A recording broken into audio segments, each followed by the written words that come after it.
welcome back to the Hotchaipod, a podcast where we usually serve up that sizzling Bollywood tea. I'm your host, Jazz, and today is our special bonus episode.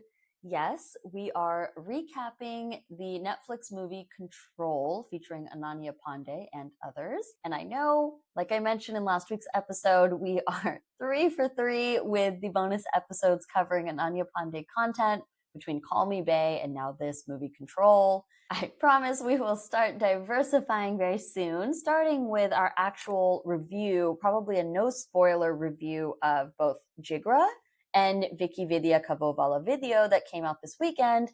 And your girl took the pleasure of seeing both of them in the theater this weekend. So everybody, you are welcome. So with that, let's jump into Control. Just as a reminder, this is a spoiler recap because I am going through the entire kind of movie through my lens. So just beware if you haven't watched it, or if you don't care that you haven't watched it, enjoy. It was interesting going into this movie kind of with limited knowledge. One, limited expectations of the acting that I was going to see. Two, I just kind of knew the premise was around like an influencer getting kind of sucked into AI. And I didn't really know how that would manifest. I kind of thought maybe it'd be a little bit more fantasy than like thriller. And I have to say, I was kind of pleasantly surprised by the actual storyline. I think the way that it was marketed was more of like a Black Mirror concept, technology taking over our lives, infiltrating us, controlling us. And, we're getting sucked into the algorithm or sucked into our computers or something. It kind of, from the limited amounts that I saw from like the teasers or, Instagram posts or something, that's what it had come off as to me. And so I think going into it with that expectation did set up for kind of a nice twist in the movie that maybe I hadn't expected. Maybe if I had watched the full trailer, I would have seen it coming. But again, just kind of going into it mostly blind, you're like, okay, so when is the computer controlling something? But pretty early on, you get a sense that actually, this might be more human than computer.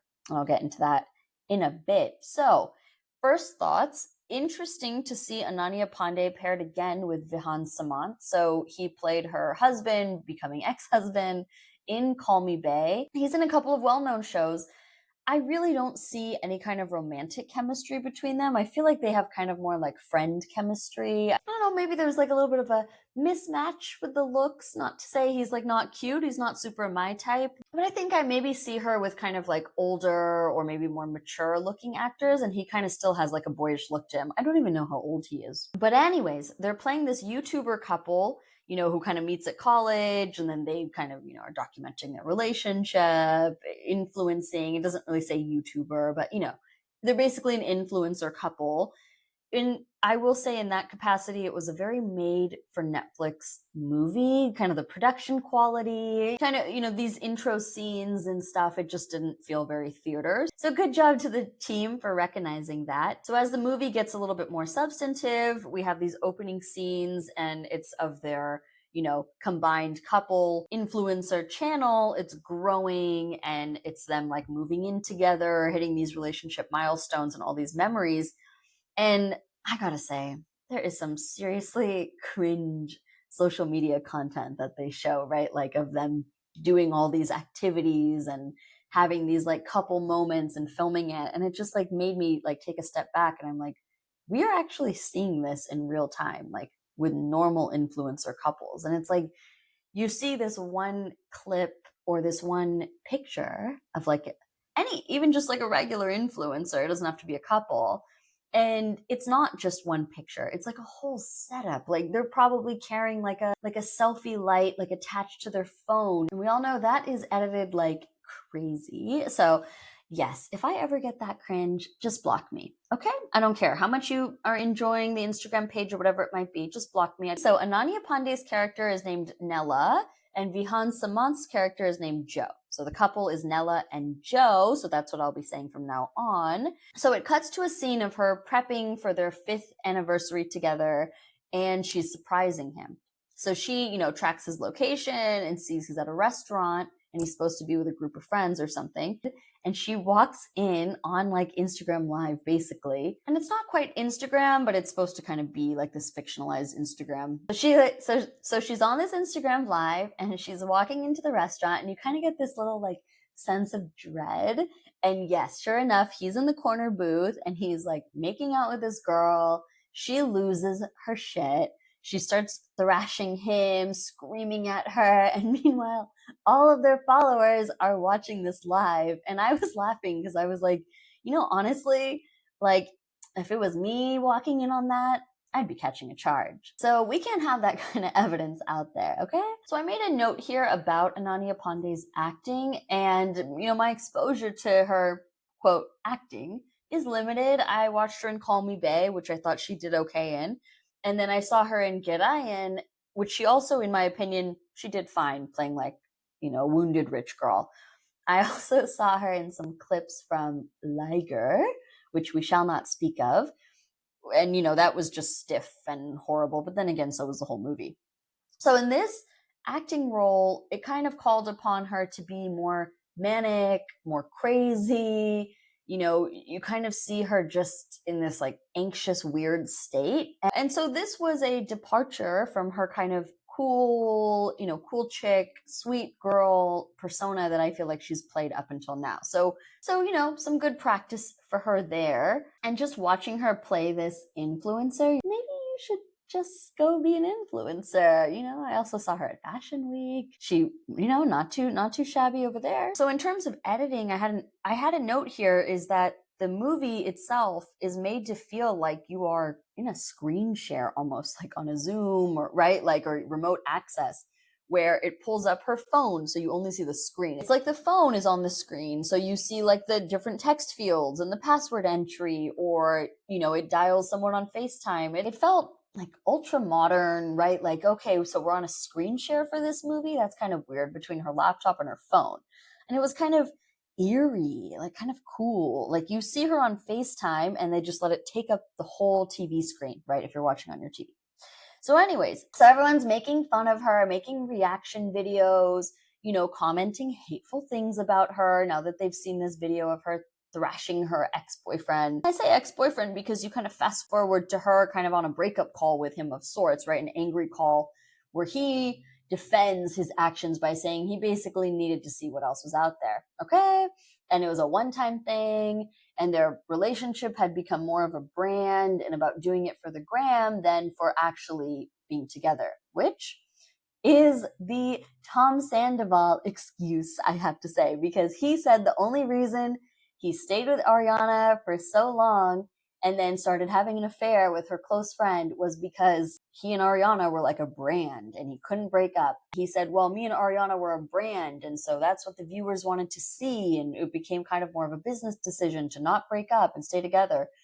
And at the time, it sounded really horrible and ridiculous, and it does not justify his cheating at all, but it does kind of make you question. I mean, normal couples stay together for way more mundane things than hundreds of thousands of dollars. You know what I mean? Like, you can stay together with someone because it's too expensive to find your own apartment, or you share a dog together, or, you're just like, oh, it's just easy. So if you have this kind of brand image as a couple on the line, especially like if you're an influencer couple, it does become a really big deal when you break up. Not to defend Scandival, because I am one of his OG haters, okay? I hated him before the rest of the world turned on him, when everyone was still like, oh, he's the perfect boyfriend, he's the perfect man. Anyways, I digress. I like being right. So back to Nella, she's having a hard time running this Instagram account now that she's kind of running it alone. And she's not sure if people are interested in just solo content, or now she has to do this editing. And so somebody comments on one of her posts suggesting she download this control.ai software to help her out with this breakup.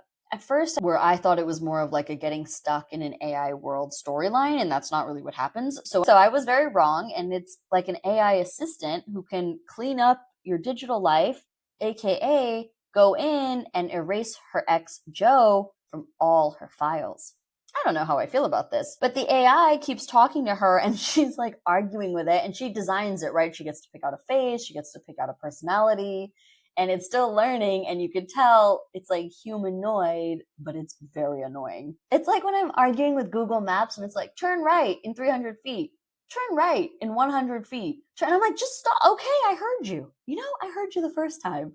So that's kind of what this frustration with this control.ai encapsulates, and I very much related to it. So the software asks her to explain the context of all the different pictures and videos so that it can like properly erase Joe from all of it. And I'm watching this and I'm like, do people do this? Do you guys all delete all of your photos with your ex or all your videos? I'm like, why don't you just put it in like a nice folder, put everything in a nice folder in your, Google Drive or on your Dropbox or something that you don't have to see all the time. But I don't know. Maybe I just haven't had such a horrible breakup or something.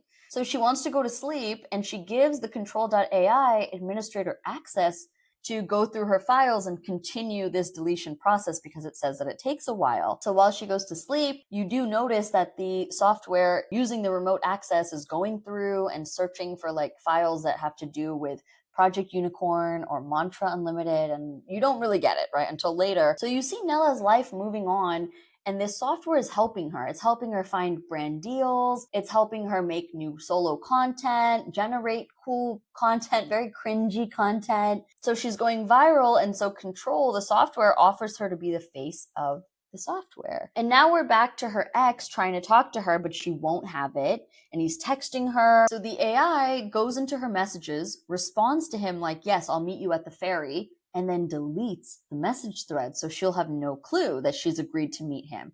Fast forward, now he's gone missing, okay? So his family's calling her up. She's getting really worried. She reaches out to the girl that he was cheating with to be like, is he with you? And they get on a FaceTime and she starts to connect the dots on the fact that Joe was investigating some unethical data practices by a company, and she was getting really worried about him because it was getting serious. And now I'm like, oh my God. So maybe that's why the AI was looking for specific things on the computer. And oh my God, are they framing her, right? And she's digging deep into his emails. She's going to his laptop. She's trying to, forget password, backup account. And this is the power of an ex-girlfriend having all this information. So she finds this important encrypted doc and she sends it to her own laptop. And that's where I gasp because she doesn't know that, her computer is being monitored because she doesn't realize. Then she finds out that the other guy Joe had been emailing or, encrypted messaging with has died. And she's thinking this may have been a hit. So as she's emailing somebody who's reporting on the possible murder, she gets a notification that Joe has been murdered and has been found on the ferry. Hell no. Could you imagine being framed? Could you imagine this software messages your ex-boyfriend that you're going to go meet him, deletes all the messages, and then somebody kills him at that meeting spot? I cannot right now. That is not a good look. You kind of see her sad. She's struggling that he's dead. And see, maybe now she is regretting deleting all their memories, okay? Word to the wise, teacups. So she reaches out to that investigative journalist again for more info, and he basically tells her, just stay far away because this company is after anyone who knows that they've killed off my friends. They're probably going to kill me, and, they're going to come after you if you keep poking your nose in this. And I have to say, it's pretty wild that she has kept this AI assistant running this whole time, but he really has been helping her, right? He's managing her calendar. He's setting up meetings. He is creating all this content, which I will tell you firsthand takes a lot of work. But the investigative reporter feels bad for her and sends her Joe's final video, basically. So in this final video that Joe had made, he makes it clear that this conglomerate Mantra Unlimited, who, touches everything from payments to groceries to whatever, that they are the company behind this data mismanagement or this new software being developed. He says that their test software is control.ai that they're using to do this. And Nella freaks out. She deletes the app. And in the video, he says this company has so much data that they can even deep fake a crime being committed. So then I'm thinking, oh, is that why they were using all of her photos and videos was as, a training data set so that they could deep fake her committing this murder, And she makes the and she makes the colossal mistake of posting his last video to her socials. So as it's uploading, she starts getting random notifications that, someone's outside her door. And so she's going out and I'm like, oh no, is this like a violent movie? Is she about to be whacked, And as the video is uploading to her socials, this control app actually distorts the video, changes the audio to make it seem as though Joe is saying, if anything happens to me, it was Nella, my ex-girlfriend. She's crazy. You guys all saw how she reacted when she saw me cheating, and she's been harassing me, etc. That goes online, and so basically she is framed for his murder. And now homegirl seems crazy because she's telling everyone, no, this is the corporation. This huge corporation, killed my ex-boyfriend and all these other people. It's a conspiracy. And unfortunately for her, the smoking gun is also her message telling him that she would go and meet him at the place that he died. She goes to jail. And the Mantra CEO comes online to say, she's so crazy to come up with all this. He had to address it. And they say, we're going to use her as an example for why mental health matters. Here's her new mental health app launch.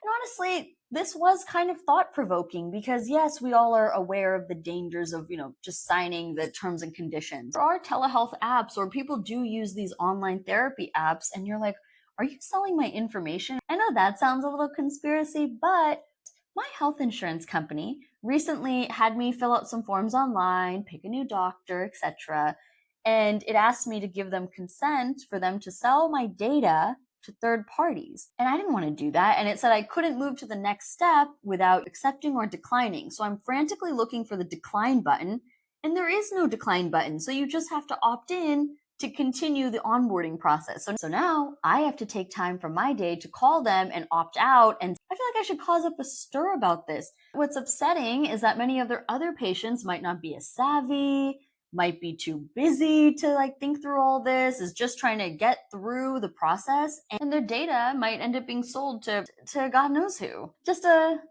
lighthearted interlude there. So anyway, towards the end of this movie, Mantra's lawyers come to give Nella a deal to walk back these allegations. She says that she wants to sue them, and they said good luck with that because you are a control.ai user, and in your terms and conditions, it says that you cannot sue us. And you and your family will go broke trying to litigate this, basically. So she takes the deal, she leaves Mumbai, and she goes to work in her father's bakery in Delhi. She's obviously miserable. You see her trying to build up the bakery's Instagram page. You see her very depressed. You see people kind of looking at her on the street like, oh, that's the girl who murdered her boyfriend. And she's walking through the park and she sees an ad for control.ai. And it has her exact assistant, the one that she had chosen, right? The persona, the face, she sees that on the billboard. And so she, in a moment of weakness, re-downloads the app because she kind of missed the company. And lo and behold, they have turned Joe into one of these avatars that you can choose to be your assistant. Joe and some of the other people that they've murdered. It's very trippy. It feels like, oh, this could never happen, but it could happen. So that's the end of the movie and the recap. I will say initial thoughts, and I used this word before, thought-provoking. I do believe that this movie made me think. It made me think about how we use tech. What does that next generation of tech look like? It wasn't some sort of strange thing where the AI has actually taken over. It was probably way more likely that it's the humans on the other end of the technology, or rather the corporations, who are misusing this data. It's not some AI robot come to destroy us all. Though you never know. Again, great movie for streaming, great for a one-time watch. I do recommend it. If you guys have any other suggestions for non-Ananya Panday movies or shows that you would like me to recap, especially in these types of bonus episode formats, feel free to comment or DM or send me a note through the website. And stay tuned for this week's regular episode of hotchaipod as we kind of dig into some of this madness that's been surrounding the box office this weekend. And with that, you guys, have a good start to your week. Let's get that bread. Goodbye.